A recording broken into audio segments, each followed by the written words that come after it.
So this is our basic build with the Jodie kit. So we've got the Jodie kit.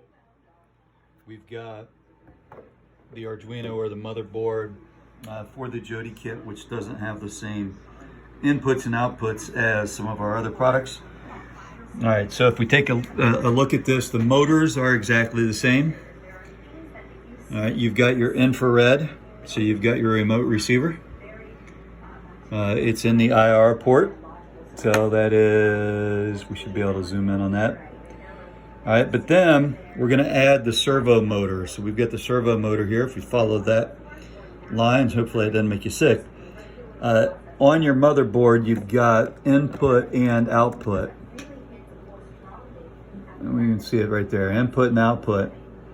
And your output has 3 different slots. So I've got my servo motor in the first slot right now.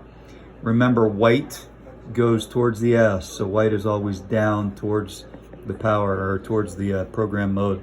We're gonna go in to 7 program mode, and we're gonna get our remote control.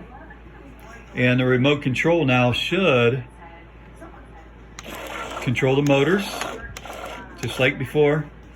And because I have it in port 1, the up and down on the remote is going to control our servo.